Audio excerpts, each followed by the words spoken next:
Hi everyone, it's me, Shivani. I hope you guys are having a wonderful day. I wanted to share with you about this concept called food is love.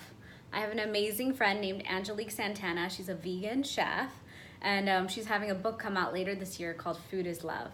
And so we did a special love project for Fusionary, where we took Fusionary and put it in food just to show people that Fusionary is food. It's another food that you're adding to your life. It just happens to be in a very potent form, so it's doing a ton for you. So it's like the ultimate superfood. So I wanted to show you some photos from the photo shoot we recently did. Angelique was here in town, and we had her make some of these amazing recipes.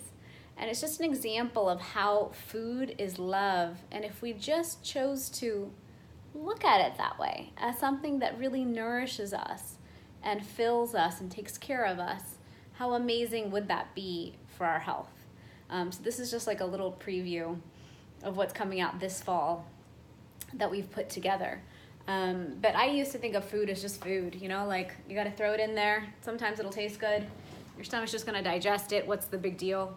And now I acknowledge that food is a piece of my integral health and my body and what I'm going to become and my cells. And I try to look through my day and pause through my day and see, what does my body really want?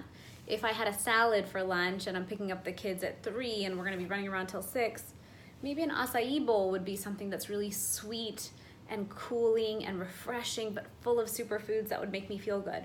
Or if I had a heavy lunch, so I'm pretty full, but I need an afternoon snack that's great, I'll have green juice, because I'll think, okay, well, all those alkalizing greens inside my body are gonna be so good for me, so nourishing, they're gonna make me feel amazing.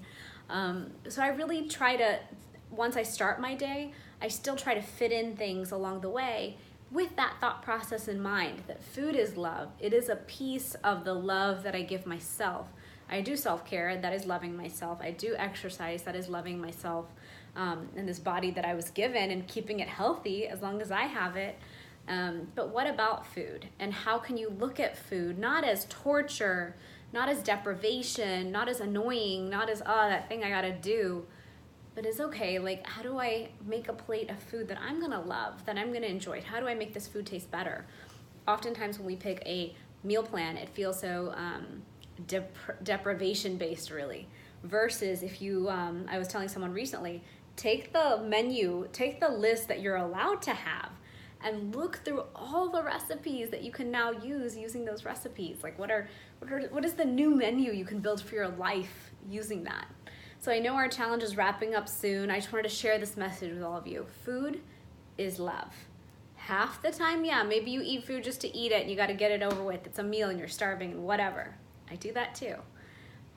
But what if some portion of the time, 1/3 of the time, you could start involving this concept of, you know what, I love myself. I matter, this body matters, how I feel inside this body matters, how my brain works inside this body matters, what I do for my gut health matters, and food is love. So I'm gonna look at that dish, make it, you know, appealing, make it yummy, add the spices or herbs or whatever you need, add Fusionary, turmeric gold if you'd like, and consume it and know that I'm loving myself. So we all know that it's the rituals, regimens, and habits that set us up for the healthiest life possible. So we are so glad to have had you on this challenge. We have a couple days left, and this is Shivani signing off. So have a happy and healthy day.